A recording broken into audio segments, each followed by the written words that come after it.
If you use Google Antigravity, you've probably watched this happen. You give the agent a task, and before it writes a single line of code, it starts reading your README, your config, your source files one by one. It's trying to figure out what your project even is. Andrej Karpathy talked about this problem publicly. He's one of the co-founders of OpenAI, used to lead AI at Tesla, and a lot of developers follow him for his takes on AI tooling. He keeps a folder on his machine where he dumps papers, tweets, screenshots, and notes, and the issue he described is exactly what every antigravity user runs into. A pile of raw files an LLM has to scan from scratch every single time, and every one of those reads costs tokens, a lot of tokens. The agent burns through your context window just to understand the project, and only then starts the actual work. Tomorrow, you spawn a new agent for a new task, and it starts the same loop all over again. No memory, no map, just raw file reads. That's the wasted spend nobody talks about. There's a tool called Graphify that fixes this. It reads your project once, builds a knowledge graph of how everything connects, and every antigravity agent reads that graph at the start of any task instead of stumbling through your files blind. According to their own benchmark, Graphify reduces tokens per query by up to 71.5 times compared to letting the agent read raw files. Real-world numbers will be smaller than that, but the savings on bigger projects are still huge, and the agent's answers come out much more accurate. Let me show you how to set it up in Antigravity. The way to think about it is simple. A regular antigravity agent is a freelancer you just hired. They know how to code, but they don't know your project. Graphify is the senior engineer who hands them the wiring diagram before they start. They already know where the auth lives, which services call which, where the rendering logic sits, and which 5 modules are the heart of the system.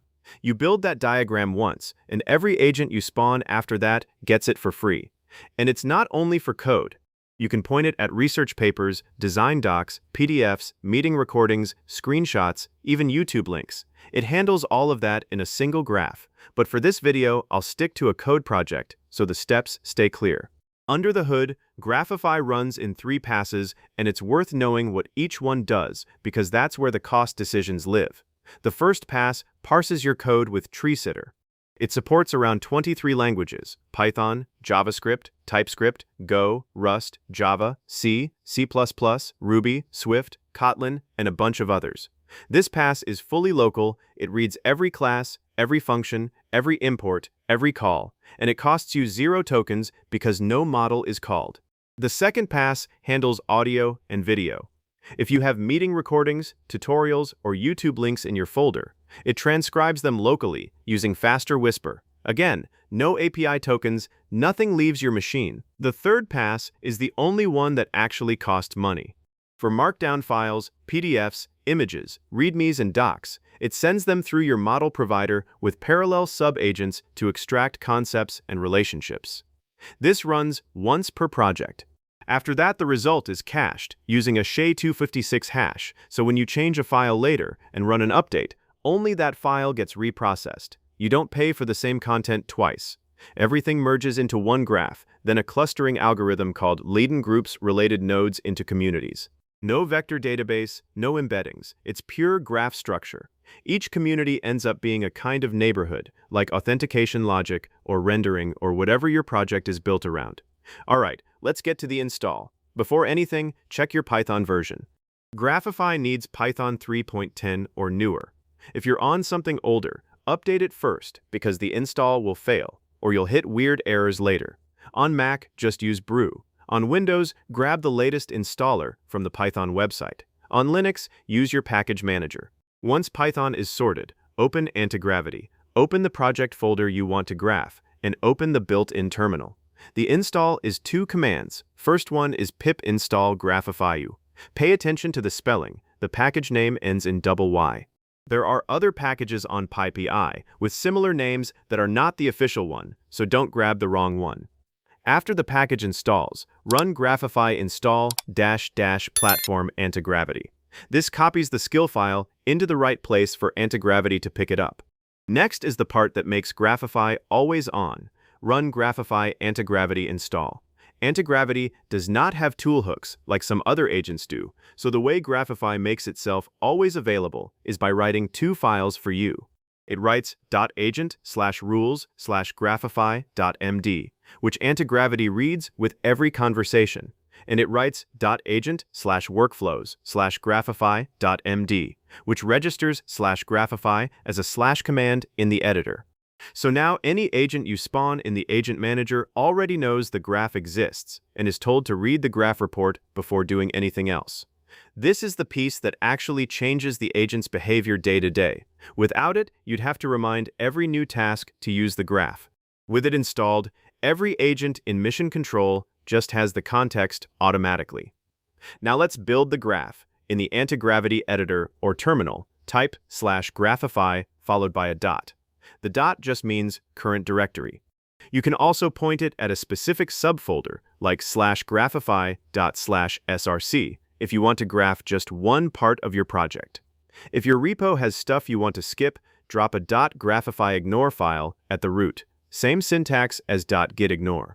Put node modules, vendor, dist, .next, build folders, whatever you don't want included. The first run takes a while. For a medium project with a few hundred files mixed with some docs, expect somewhere around 10 to 15 minutes. Progress shows as it goes. When it finishes, you get a folder called Graphify-out with 4 things inside.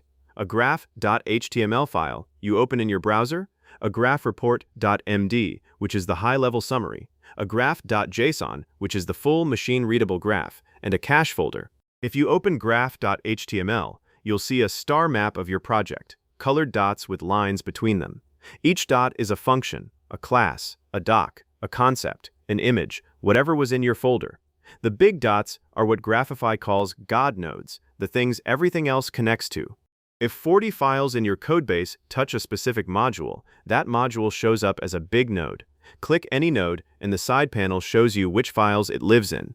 You can also filter by community, so if you want to look only at the auth stuff, just uncheck the rest. Graphify's README quotes a number, 71.5 times fewer tokens per query. That's from a benchmark on a 52-file mixed corpus, comparing loading every file into context versus reading the graph plus a few targeted sections. That's an extreme case. In normal anti-gravity usage, where the agent is already smart about what it reads, the savings are smaller, but the answer quality is much better. Expect maybe 5 to 15% token reduction on smaller projects, and a lot more on bigger ones with mixed content. The bigger your repo, the more you get out of it. Keeping the graph fresh matters too. If you build it once and never update it, the agent will start using outdated info. 2 options here. Run Graphify update by hand whenever you want, and it only reprocesses files that actually changed. Or run Graphify hook install, which wires up Git hooks so the graph rebuilds on every commit and branch switch. The Git hook is the one I'd use, because you'll forget otherwise. One thing worth being honest about. If your project has under 10 files, don't bother. Antigravity can handle that without help. Where Graphify earns its place is on bigger projects with mixed content, a real codebase with a docs folder, a research project, a folder of PDFs and meeting notes. That's where the savings and the better agent answers compound. You can also query the graph from the terminal without spawning an agent. Commands like Graphify query, followed by a question in quotes, traverse the graph and give you an answer with file references. Graphify path finds the shortest connection between 2 concepts. Graphify explain gives you a plain language summary of any node, useful for when you just want a quick answer. Alright, so that's it from the video, and I hope you enjoyed it. If you did, please like this video and subscribe to the channel, and I'll see you in the next video.